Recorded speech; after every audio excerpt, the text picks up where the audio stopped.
अब जल्दी आ किधर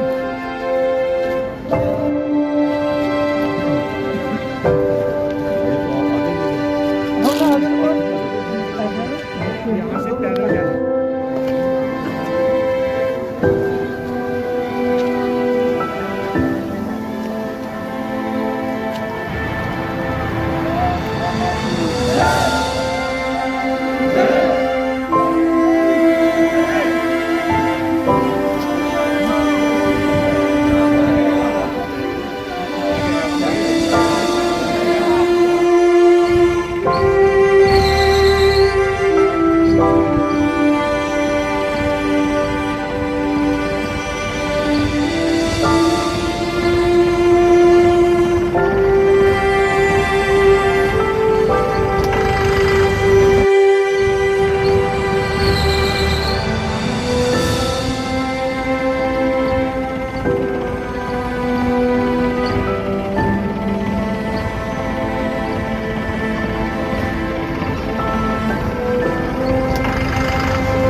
भारत माता की वंदे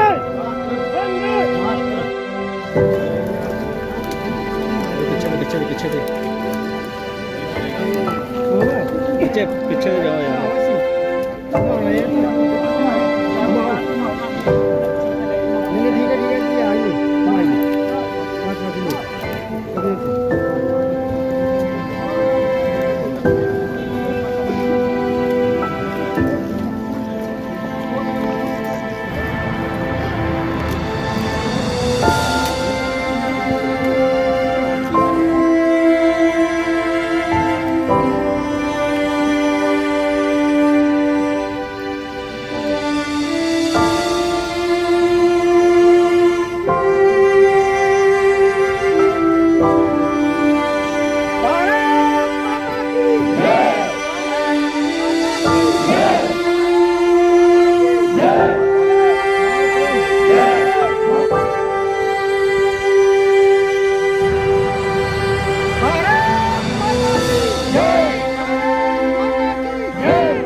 सर, आप इनके पारिवारिक सदस्य भी हैं, क्या कहेंगे इस पल पर और इसके लड़के के बारे में क्या कहना चाहेंगे कि किस तरह का इसका व्यवहार था? जी क्या कहें इसके बारे में। आज का दिन बड़े ही शोक का दिन है कि हमारा बच्चा जो BSF में कार्यरत था वो वहाँ ड्यूटी या कमांडो का कोर्स कर रहा था और कोर्स का समय जो था वो इसका 45 दिन का पूरा हो चुका था, 15 दिन का शेष रह गया।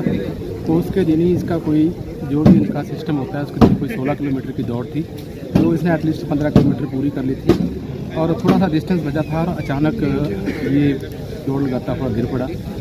और जब इनके अधिकारियों ने कहा कि आप बंद कर दीजिए और रुक जाइए, तो इसने कहा नहीं मैं इसको पूरा करूँगा और वो जिद करके उठ के फिर चल पड़ा और थोड़े दूर जाके फिर गिर पड़ा और फिर उसके बाद वेंटिलेटर पर इसको डाला गया। इसने बात ही नहीं की और बड़े दुखी हृदय से ये बताना पड़ रहा है कि वो शहीद हो गया बेटा। और इनकी ये मैं आपको बताना चाहूँगा कि इनकी तीसरी पीढ़ी थी वो देश सेवा में। इसके पहले दादाजी आर्मी में थे, इसके पिताजी BSF से कार्यरत होते हुए वो भी देश सेवा में ही अपने प्राण निछावर कर गए थे और बेटा भी उसी रास्ते पे चलता हुआ आज वीर गति को प्राप्त हुआ है। और एक ऐसा बच्चा था, आप देख सकते हैं दुनिया मतलब एक अलग स्वभाव का बच्चा था जिसका हर किसी के साथ लगाव था। कहने का मतलब यह है कि अगर दिन में आपको ये 10 बार भी मिलता है तो 10 बार भी आपको ये विश करेगा और धीरे से आपको आज अगर आप मुंह भी छुपा रहे हो तो आपको ये बुलाकर आवाज़ खुद लगाने वाला बच्चा था। ये पीड़ा जो है वो असहनीय है और ईश्वर इनके परिवार को इस चीज़ से बाहर निकाले, मैं यही प्रार्थना करूँगा। सर, इनकी फैमिली के बारे में कुछ जानकारी देंगे? परिवार में ये 2 भाई हैं, अभी इसका छोटा भाई है और पिताजी पहले BSF में आपको बताया मैंने कि शहीद हो चुके हैं। अब इसका छोटा भाई ही बचा है और इनके परिवार में इसके चाचा जी 2 चाचा जी हैं, ऐसा ही है जी। माता जी? इसके माता जी हैं जी। कमांडो की ट्रेनिंग कर रहा था रांची में, तो इसका दुखद यहाँ हुआ है। उम्र कुछ नहीं थी, पूरा गांव सदमे में है, पूरा क्षेत्र सदमे में। एक नौजवान बच्चा इसी तरीके से उनके पिताजी की डेथ हुई थी, वो भी BSF की। एक आज बहुत ही दुख की घड़ी है हमारे क्षेत्र के लिए। सारा क्षेत्र जो है वो गम मुश्किल में। एक नौजवान साथी जो जतिन BSF में तैनात था, कमांडो की ट्रेनिंग के दौरान उसकी दुखद जो है हृदय गति रुकने के कारण उसकी मृत्यु हो गई। आज पूरा इलाका, पूरा नूरपुर वासी उसके इस आखिरी जो यात्रा है उसमें शामिल हुए। इस दुखी घड़ी में सभी उसके पुश्तैनी गांव जो था वो हटली, अभी वो हाल ही में सदवा में रहते थे। उसके पिताजी की भी BSF में नौकरी के दौरान उनकी जो है वो शहादत हो गई थी। उसी के दौरान इसको जो नौकरी मिली, अभी बेचारे को लगभग 4 साल ही पूर्ण हुए थे मगर वो दुनिया छोड़ के चला गया। आज इस दुख की घड़ी में उसकी अंतिम यात्रा में शामिल हुए हैं। उनको सांत्वना देने के लिए उनके परिवार को यहाँ पर पहुँचे हैं, यही मेरा कहना है। दुखद घटना हुई है और ये हमारा जहांबाज नौजवान BSF का जवान, इन्होंने शहादत दी है और कमांडो कोर्स करते हुए इनके प्राण त्यागे। जो मुझे पता लगा कि जब ये भाग रहे थे तो ये जब थोड़ी देर रुके तो इनके कमांडर ने कहा कि आप मत जाओ, फिर उठ पड़े कि मैंने अपना कोर्स कंप्लीट करना है। तो ये इस दुख की घड़ी में मैं कहना चाहता हूँ कि हम परिवार के साथ हैं और परिवार को ईश्वर ताकत दे इस दुख को सहनेगा। और इनके पिताजी भी जो थे अल्पायु में बीएसएफ में ही पूरे हुए थे। तो ये जो परिवार है ये शहीदों का परिवार है।